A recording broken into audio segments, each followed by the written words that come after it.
Now I will get into the whole concept of the carry system. First of all, the Taurus came with 3 magazines, which is a big plus. The Kimber came with only one, which is really horrible. If someone is going to charge you $1,200-1,300 for a firearm, they should at least give you 2 or 3 magazines with it. Okay, it's just common sense. And I'm talking out there to regular people, not people who have millions and millions of dollars, and buying a $40 magazine is not a big deal for them. For me, it is a big deal. If I'm paying someone $1,200-1,300, I want to have more than one magazine. The Glock came with 2 magazines, which is a big plus. The CZ came with 2 magazines as well. So in that regards, both the Glock, the Kimber and CZ were competitors as far as the concept of carry system went. However, where they lacked was there are not that many accessories out there to create a carry system as there are for the Glock. The Glock is renowned and infamous all over the world, and you are more likely to find things that will help you create a carry system, which is very important for the Glock as compared to other firearms.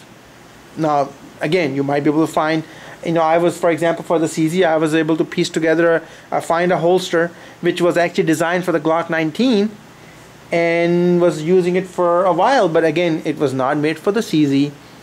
It worked with the CZ, but it was not made for the CZ. It's just and to me, if I want to carry a firearm, I should be able to work on it, find things for it readily. Now, in my Glock 19 carry system, I have this holster right here. The Elite IWB holster is basically a polyester holster. I have another review on it outside, and cost is a big factor as far as I'm concerned. This holster cost me all of $26.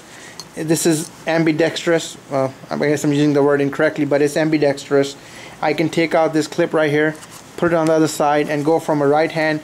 See, right now it's carried like this with this clip on the outside of my pants or my belt, and the gun fits in there very nicely, like so. And extraction is very easy. This holster is model 5C.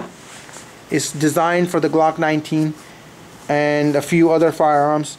They are in my other review, I just don't remember it, but I'm showing you the concept of the carry system. So I have my gun, I have my 2 magazines, I have my gun holster, and I'll put the gun in there. Then I thought, okay, I'm carrying my Glock, but it only has 1 magazine in it. It's by the way, these are 15 round magazines, and 1 in the chamber, obviously. So I thought, okay, what's the use of, and I was carrying the other magazine in the pocket, and it was very inconvenient for me. So I thought, okay, maybe they make something for Glocks that I can put a magazine in. And lo and behold, a company called Contact makes a magazine holster.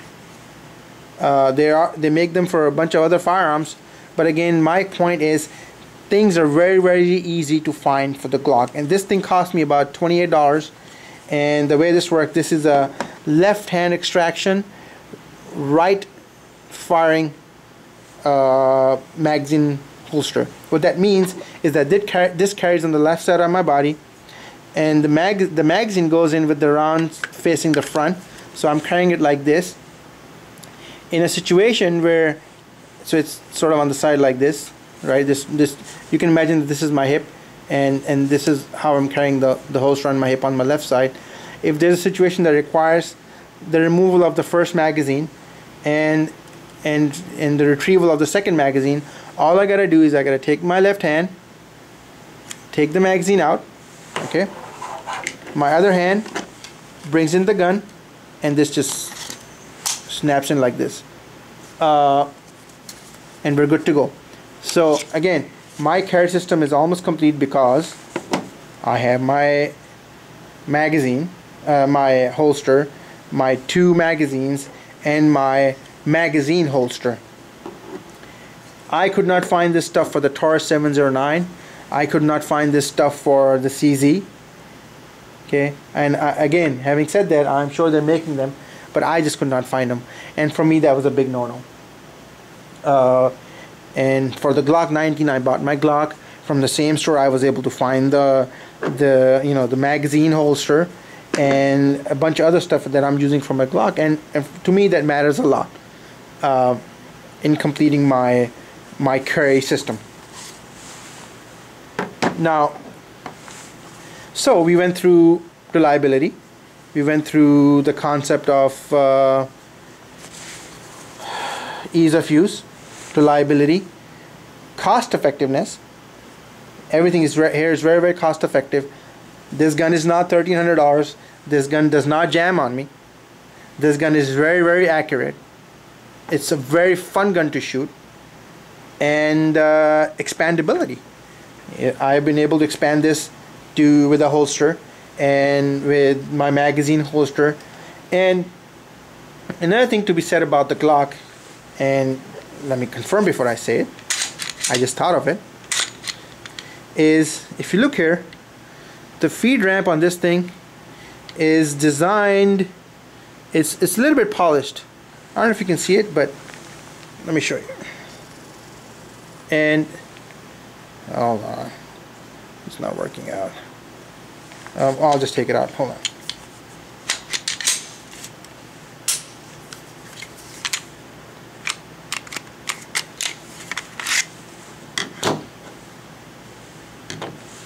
I'm going to take out the barrel to show you what I mean by a polished feed ramp.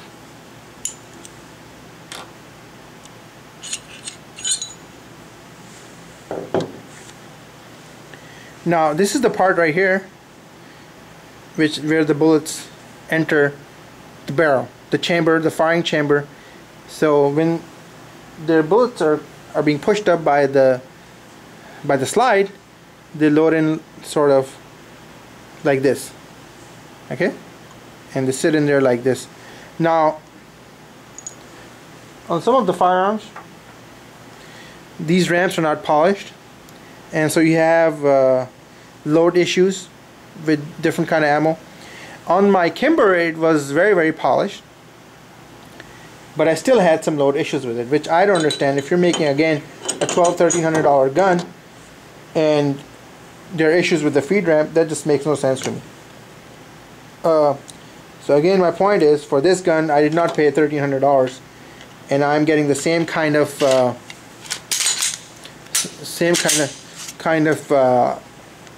quality or premium quality that you would expect in a more expensive firearm. Now, so basically what I'm trying to get at is that this gun will practically shoot any ammo.